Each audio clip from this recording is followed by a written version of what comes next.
Alors, bonjour chers étudiants, j'espère que vous allez bien.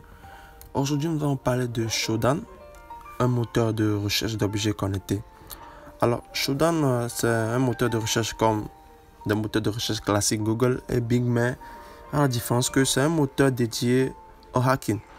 Alors, ce moteur a été développé par M. Martelly. Il est apparu dans la série de Mr. Robot aussi. Alors, Shodan présente deux interfaces, une interface graphique et une interface en ligne de commande. Alors, on va voir comment utiliser Shodan dans cette vidéo et quelques commandes de base. Je rappelle que cette vidéo n'est pas une vidéo à titre complet et équivaut à un cours total sur Shodan. Alors, pour ce faire, on va aller sur le site officiel de Shodan. Shodan, on tape sur shodan.io. Donc, shodan.io. Shodan.io. Shodan.io. Donc, on prend le premier lien, shodan.io. Donc, une fois sur le site officiel de shodan.io, ce qu'on peut faire d'abord, c'est de créer un compte et de se loguer. Moi, j'ai déjà un compte, donc je vais me loguer directement. Je vais utiliser mes identifiants Google pour me loguer assez rapidement. Alors, parfait. Actuellement, je suis connecté au dashboard. Maintenant, on va pouvoir commencer à faire quelques manipulations sur Shodan. Alors, ici, on a une barre de recherche. Qu'est-ce qu'on va pouvoir mettre? Là est une question très intéressante. Donc, par exemple, je veux rechercher des ordinateurs qui utilisent le système d'exploitation Windows. Donc, OS 2. Windows. Donc, je vais d'abord valider ça.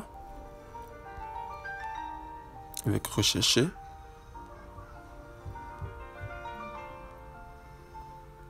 Parfait. Là, il vient me trouver un résultat de 8100 quelque chose machines qui utilisent actuellement quoi?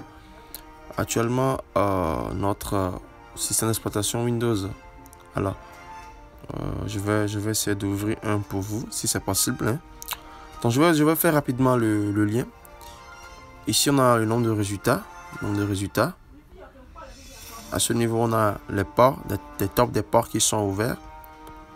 Et si nous venons un peu plus à bas, les informations ici sont des informations dites, des informations de bannière. Ok. Donc, on va essayer d'ouvrir une machine au hasard. Donc, je vais essayer d'ouvrir ça pour vous. Donc, ouvrir dans un autre onglet. On va voir ce que ça va donner comme information. Donc là, on a le General Information. On a le pays, la France. On a l'operating system qui est utilisé, Windows Server 2012, R2 standard. Et on peut voir les ports ouverts. C'est ce qui est bien ici. On a les ports ouverts. On a le port 135, le port 445, le port 3389 et le port 5985. Ce qui est bon, c'est que pour lancer des attaques DDoS, souvent les hackers ont tendance à utiliser Shodan pour répertorier d'abord la machine et après lancer une attaque DDoS, c'est-à-dire payer des machines auprès de Shodan pour lancer une attaque générale DDoS. Alors, qu'est-ce qu'on peut faire toujours avec Shodan? Je vais essayer maintenant de faire une recherche approfondie. Maintenant, je vais essayer de cibler un pays spécifique. Essayer de cibler un pays spécifique. Cible un pays spécifique. Désolé, je vais essayer de voir si je peux mettre ça en... Parfait. Alors, je vais essayer de cibler un pays, toujours avec la commande OS 2. OS 2.Linux. Donc, country. Donc, country est le mot-clé pour spécifier un pays. Donc, country, je vais cibler les machines de la France, par exemple. Donc, je prends un indicatif FR. C'est bon. Alors, je valide. Je lance la recherche. Donc, total des résultats 41. Donc, on va voir ce que ça nous a donné. Donc ici, on peut voir déjà quelques machines.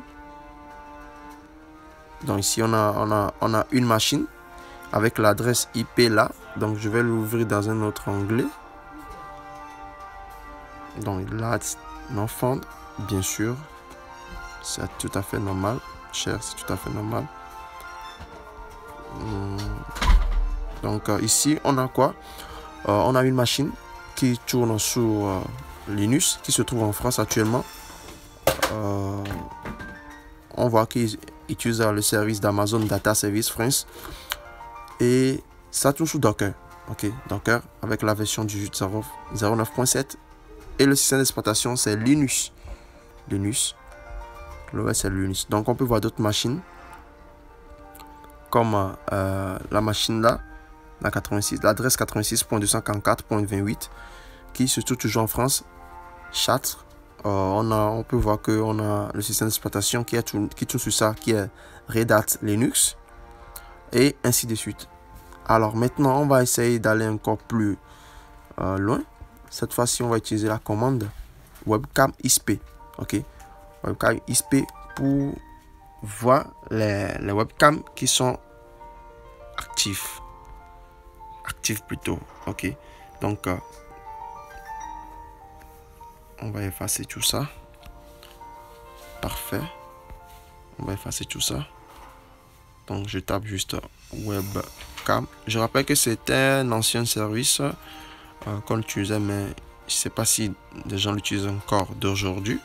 Donc webcam ISP. Webcam ISP. Je lance la recherche. Donc on va trouver plus de 1000 quelque chose match. Alors on va voir ce que ça me donne déjà. Webcam ISP. Je vais voir s'il y a ouais, on a un webcam. Bah, heureusement, on a une webcam qui est ouverte pour nous. On va voir. Parfait. Donc là, c'est en temps réel. Actuellement, je suis en train d'utiliser la caméra. Oui, vous pouvez voir, le gars, il est en train de travailler. Donc actuellement, je suis en train d'utiliser la caméra de quelqu'un qui se trouve actuellement où je vais voir le pays pour vous un instant. Qui se trouve en Corée. Ok, donc la caméra qu'on vient de hacker se trouve en Corée. Donc il utilise Corée Telecom dans la République du Corée. Donc on peut voir qu'il s'agit d'une webcam ISP5. Donc on va réouvrir ça. Pour voir ce que ça va donner. Donc le but de cette vidéo n'est pas de vous inciter à aller hacker des gens, non, loin de là, parce que actuellement des caméras comme des webcams ISP qu'on utilise souvent sont de menaces potentielles. Donc ce qui serait bon, c'est de les sécuriser en fait. Donc actuellement là, je suis en train de voir le gars qui est en Corée, il ne sait même pas que sa caméra est streamée par quelqu'un. Donc c'est un peu ça. Alors j'espère que cette vidéo vous a plu. Si c'est le cas, n'hésitez pas à aller faire un tour sur Shodan et à comprendre l'utilité de ça avant de l'utiliser. Parce que la vie privée, les informations personnelles des gens sont très importantes. On ne rentre pas n'importe comment dans la vie personnelle des gens. Je vous remercie. Passez une bonne journée.